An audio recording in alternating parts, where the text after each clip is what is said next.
أعوذ بالله من الشيطان الرجيم بسم الله الرحمن الرحيم اللهم صل على محمد وعلى آل محمد كما صليت على إبراهيم وعلى آل إبراهيم إنك حميد مجيد اللهم بارك على محمد وعلى آل محمد كما باركت على إبراهيم وعلى آل إبراهيم إنك حميد مجيد۔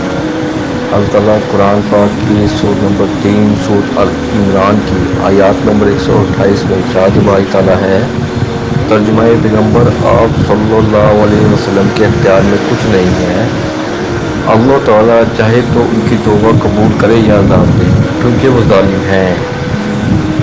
تفسیر ہے، اس آیات میں پیغمبر صلی اللہ علیہ وسلم سے فرمایا کہ بندے کو اختیار نہیں، ہر قسم کے اختیارات اللہ تعالیٰ کے ہاتھ میں ہیں۔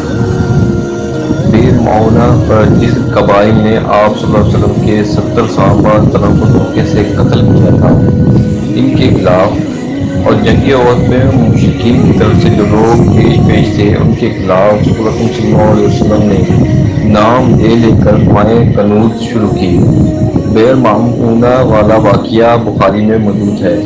عبداللہ ابن عمر رضی اللہ عنہ فرماتے ہیں کہ رسول صلی اللہ علیہ وسلم نماز فجر کی دوسری رکعت میں رکوع کے بعد سر اٹھاتے تو سمع اللہ الحمدہ ربنا ولک الحمد کے بعد یہ دعا کیا کرتے ہیں، اے اللہ فلاں فلاں اور فلاں پر رحمت فرما۔ چنانچہ اللہ تعالیٰ نے آیات نازل فرمائی، لیس لک من الامر شیء، تیرے اختیار میں اس معاملے سے کچھ بھی نہیں۔ چنانچہ اللہ تعالیٰ نے ان تمام لوگوں کو جن کا نام لے کر آپ صلی اللہ علیہ وسلم فرماتے تھے توبہ کی توفیق عطا فرمائی اور وہ مسلمان ہو گئے۔ اس سے معلوم ہوا کہ مختار کل اور عالم غیب ذات صرف اللہ وحدہ لا شریک تعالیٰ ہی ہے، ورنہ آپ صلی اللہ علیہ وسلم اپنے عزیز چچا کو ضرور مسلمان کر لیتے اور عہد اور بیر معونہ میں ظلم کرنے والوں کو ضرور ملعون کروا لیتے۔ ان آیات و حدیث سے معلوم ہوا کہ قدرت نازلہ میں کسی کافر کا نام لے کر لعنت کرنا جائز نہیں۔ کیا خیر اللہ تعالیٰ ایسی توبہ کی توفیق بخش دے؟ ہاں، عام کفار پر لعنت درست ہے اور یہ رسول اکرم صلی اللہ علیہ وآلہ وسلم سے بھی ثابت ہے۔